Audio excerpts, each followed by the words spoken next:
In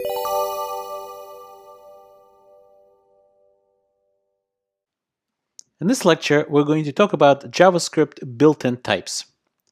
Now, first of all, what is a type? A type is a particular data structure. Now, each language defines some built-in types, and JavaScript is no different.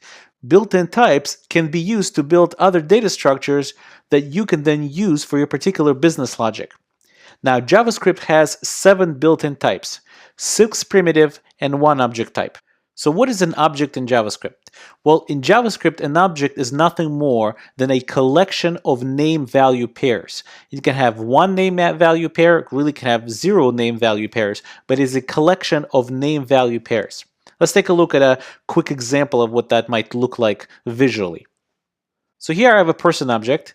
It has a bunch of different name-value pairs. First name Yaakov, last name Chaikin, social, and so on. So first name would be the name, and Yaakov would be the value. And so too, a value doesn't necessarily have to be a single value. It could be a nested object. So a name here, for example, is social, the name of the property of the object, and the value of that property is an entire other object that has, again, name-value pairs. So that's object type.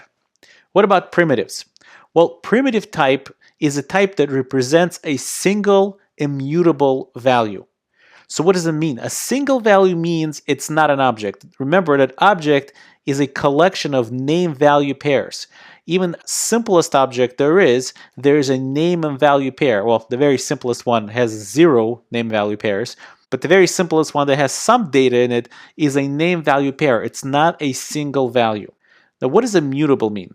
Well, immutable means once it's set, once that value is set, it cannot be changed. It means that once you set it, the value of that variable becomes read-only. You could certainly create another value based on the existing value, but the memory space that was allocated for the first value is not changed. Instead, you create a new memory space for the new value. So let me run down one by one of all the primitive types that JavaScript defines. First of all, Boolean. Well, Boolean can only have 2 values, either true or false, and true and false are reserved keywords in JavaScript language. Now, if you've ever done any programming at all, and this course assumes that you have, you should be very familiar with this type. Enough said, really. Another type is called undefined. The undefined data type signifies that no value has ever been set on this particular variable of this type. This is the value that every variable gets when the JavaScript engine sets up the variable in memory when it's defined but has never been assigned any value yet. And it can only have one value, and it's a reserved keyword undefined. Now, you can set a variable to the keyword undefined yourself manually, but you should never ever do that. And the reason is because its meaning is that it's never been defined. So defining it and then setting it to undefined is really counter to its core meaning.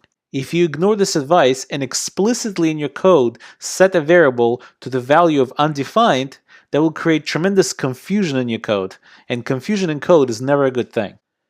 Another value that the JavaScript language defines is null. Null signifies the lack of value.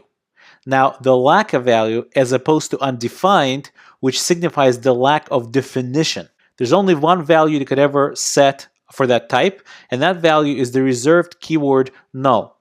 And it's also perfectly normal and perfectly okay to explicitly in your code set a variable to the null value. Another type is number.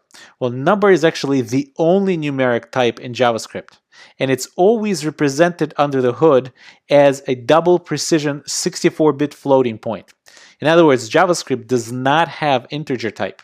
Integers in JavaScript are just a subset of doubles instead of a separate data type. Another data type is string. And string in JavaScript is very similar to the string type in other languages in that it is a sequence of characters used to represent text. And you could define strings either using single or double quotes. Either one is 100% legal. The last primitive type that I'll mention is symbol.